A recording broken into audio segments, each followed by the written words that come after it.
नमस्कार, ये आकाशवाणी है। अभी आप दादू याजो से समाचार सुनेंगे।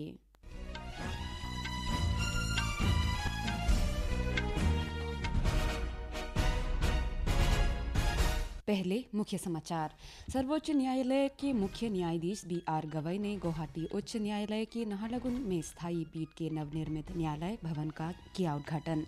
प्रधानमंत्री नरेंद्र मोदी ने बेंगलुरु में आवागमन सुविधाएं बढ़ाने के लिए कई परियोजनाओं का उद्घाटन और शिलान्यास किया। रक्षा मंत्री राजनाथ सिंह ने आज मध्य प्रदेश में 1800 करोड़ रुपए की लागत वाली BML रेल हब निर्माण परियोजना की आधारशिला रखी। जनरल चौहान ने सिकंदराबाद में कॉलेज ऑफ डिफेंस मैनेजमेंट में 21वें हायर डिफेंस मैनेजमेंट कोर्स और वरिष्ठ अधिकारियों को किया संबोधित। भारत ने अमेरिका और रूस के बीच 15 अगस्त को अलास्का में होने वाली बैठक का स्वागत किया। अब समाचार विस्तार से। सर्वोच्च न्यायालय के मुख्य न्यायाधीश BR गवई ने कहा है कि न्यायपालिका, कार्यपालिका और विधायिका देश के अंतिम नागरिक को न्याय देने के लिए अस्तित्व में है।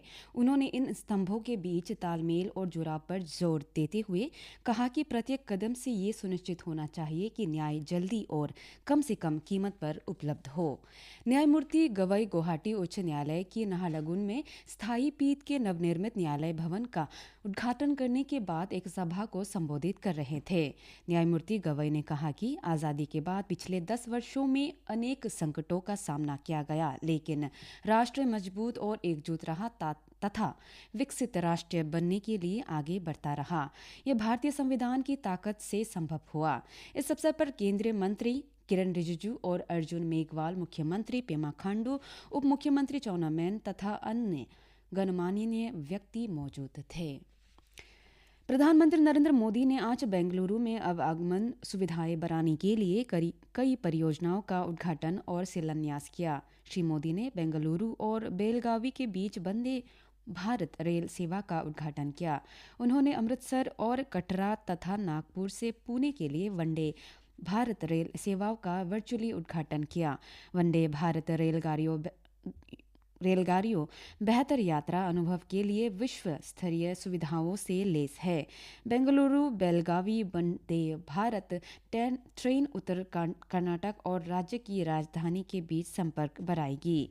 प्रधानमंत्री ने बहुप्रतीक्षित नमो मेट्रो स्टेशन की येलो लाइन को हरी झंडी दिखाई, जो बोम्मासांद्रा औद्योगिक क्षेत्र को इलेक्ट्रॉनिक सिटी से जोड़ती है। 19 किलोमीटर से अधिक लंबी और 7600 करोड़ रुपए से अधिक की लागत से निर्मित इस लाइन से इस खंड पर यातायात में आसानी होने की उम्मीद है।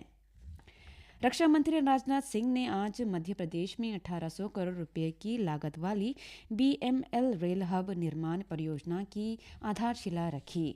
रेल कोच निर्माण के ब्रह्मा कहे जाने वाले इस संयंत्र के स्थापना रायसेन जिले के उमरिया गांव में 60 हेक्टेयर से अधिक भूमि पर की जाएगी। इससे 5000 से अधिक लोगों को रोजगार मिलने की उम्मीद है। ये इकाई वंदे भारत, अमृत भारत और मेट्रो ट्रेनों के लिए कोच बनाएगी। इस अवसर पर रक्षा मंत्री ने कहा कि इस इकाई का नाम भारतीय परंपरा के निर्माता के नाम पर ब्रह्मा रखा गया है और भारत में हाई स्पीड ट्रेनें यहीं निर्मित कोचों से सुसज्जित होगी। रेल मंत्री अश्विनी वैष्णव ने कार्यक्रम में वर्चुअल माध्यम से भाग लिया। केंद्रीय कृषि मंत्री शिवराज सिंह चौहान और मध्य प्रदेश के मुख्यमंत्री डॉक्टर मोहन यादव ने भी सभा को संबोधित किया। राष्ट्रपति द्रौपदी मुर्मू ने आज राष्ट्रपति भवन में भारत के पूर्व राष्ट्रपति VV गिरी की जयंती पर उन्हें पुष्पांजलि अर्पित की। VV गिरी भारत के चौथे राष्ट्रपति थे। युवा कार्यक्रम और खेल मंत्री मनसुख मांडविया ने आज कहा कि संडे ऑन साइकिल पहल ने फिट इंडिया अभियान को एक बड़े आंदोलन में बदलने में मदद की है। उन्होंने राष्ट्रीय राजधानी में Sunday on cycle fit India कार्यक्रम में भाग लेते हुए ये बात कही। श्री मांडविया ने बताया कि अब तक देश भर के 50,000 से ज़्यादा गांवों के पंचायत प्रतिनिधियों ने इस कार्यक्रम में भाग लेकर फिट इंडिया का संदेश फैलाया है। उन्होंने बताया कि इससे भारतीय गांव भी इस अभियान से जुड़ गए हैं। प्रमुख रक्षा अध्यक्ष CDS जनरल अनिल चौहान ने आज कहा कि ऑपरेशन सिंदूर तीनों सेनाओं के बीच तालमेल और अभियान में समन्वय का प्रतीक है। जनरल चौहान ने सिकंदराबाद में कॉलेज ऑफ डिफेंस मैनेजमेंट में 21वें हायर डिफेंस मैनेजमेंट कोर्स और वरिष्ठ अधिकारियों को संबोधित करते हुए सशस्त्र सेनाओं में एकीकरण पर रणनीतिक दृष्टिकोण साझा किया। उन्होंने भविष्य के संयुक्त अभियानों के प्रारूप का भी उल्लेख किया। सीडीएस ने आधुनिक युद्ध प्रणाली में प्रौद्योगिकी के बदलाव और बदलते सैन्य परिप्रेक्ष्य की गहराई को से समझ, आत्मनिर्भरता तथा व्यापक क्षमता विकास की महत्वता पर बल दिया। सिक्किम के मुख्यमंत्री प्रेम सिंह तामांग ने आज रोंगपो में प्रथम अम्मा सम्मान दिवस के अवसर पर नारी अदालत की शुरुआत की। नारी अदालत एक सामाजिक मंच है जिसे महिलाएं संचालित करती है। ये ग्रामीण और अर्ध शहरी क्षेत्रों में महिलाओं को पहुंच और अनौपचारिक न्याय उपलब्ध कराता है। इसका उद्देश्य महिलाओं को सशक्त करना है जिससे वे उन मुद्दों और विवादों से निपट सके जो उन्हें प्रत्यक्ष रूप से प्रभावित करते हैं और उन्हें औपचारिक न्याय प्रणाली की ओर न जाना पड़े। नागालैंड में लोक स्वास्थ्य इंजीनियरिंग विभाग ने स्वतंत्रता दिवस से पहले हर घर तिरंगा हर घर स्वच्छता अभियान शुरू किया। इस दौरान शुक्रवार को कोहिमा में निदेशालय कार्यालय में इंजीनियरिंग विभाग के मुख्य अभियंता एल ल्यांगखिया मानिंगन ने स्वच्छता के आध्यात्मिकता और व्यावहारिक महत्व को उल्लेख किया। उन्होंने स्वच्छता की शपथ दिलाकर अभियान की आधिकारिक शुरुआत की। इस बीच भारतीय जनता पार्टी की नागालैंड इकाई कल से 15 अगस्त तक हर घर तिरंगा अभियान और तिरंगा यात्रा शुरू करेगी। राज्य भाजपा के मुख्य प्रवक्ता एन कोकोतु चिसी ने कहा कि इस अभियान का उद्देश्य नागरिकों को घरों में राष्ट्रीय ध्वज फहराने को प्रोत्साहित करना और देशभक्ति की भावना जगाना है। भारत ने अमेरिका और रूस के बीच 15 अगस्त को अलास्का में होने वाली बैठक का स्वागत किया है।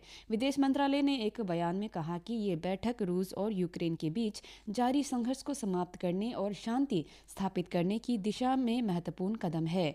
बयान में कहा गया है कि प्रधानमंत्री मोदी ने कई बार कहा है कि ये युद्ध का युग नहीं है और इसलिए भारत दोनों देशों के बीच होने वाली बैठक और शांति प्रयासों का समर्थन करता है। चीन के चेंगडू में पुरुष मिश्रित तीरंदाजी प्रतिस्पर्धा की व्यक्तिगत श्रेणी में भारत के ऋषभ यादव ने कांस्य पदक जीतकर इतिहास रच दिया है।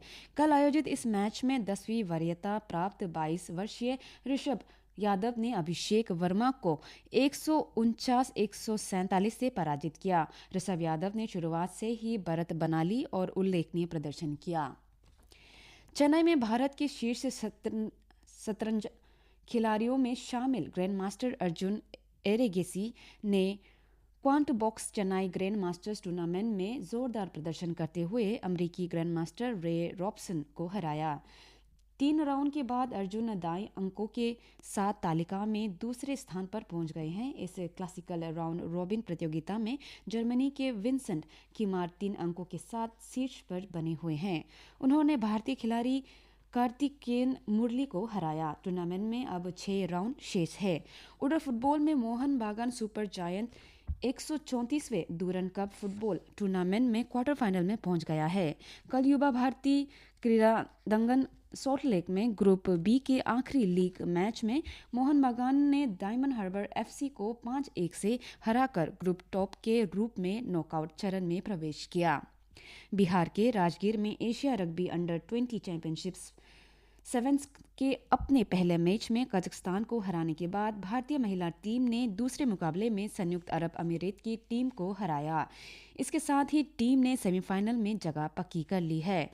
वहीं विश्व खेल 2025 की 3 दिवसीय रस्साकसी प्रतियोगिताएं चीन के चेंगडू में शुरू हुई, जिसमें ब्रिटेन की पुरुषों की 640 किलोग्राम भार वर्ग की टीम ने मौजूदा चैंपियन स्विट्जरलैंड को हराकर शानदार प्रदर्शन करते हुए स्वर्ण पदक जीता और जर्मनी से कांस्य पदक जीता। राउंड रॉबिन क्वालिफाइंग दौर में जर्मनी, ब्रिटेन, स्विट्जरलैंड और बेल्जियम ने शीर्ष 4 स्थान हासिल किए और सेमीफाइनल में जगह बनाई। आज दुनिया भर में विश्व शेर दिवस मनाया जा रहा है। एशिया सिंह के संरक्षण में गुजरात ने प्रमुख उपलब्धियां हासिल की है। पोरबंदर के निकट बारदा वन्य जीव अभयारण्य पर्यावरण संरक्षण और शेरों के उत्थान के रूप में उभरा है। गुजरात में सिंह गणना 2025 के अनुसार ऐतिहासिक 891 शेर दर्ज किए गए हैं। वारदा से गिर के अलावा भी सिंहों के आवास का रास्ता खुला है। इसी के साथ ये समाचार बुलेटिन समाप्त हुआ। नमस्कार।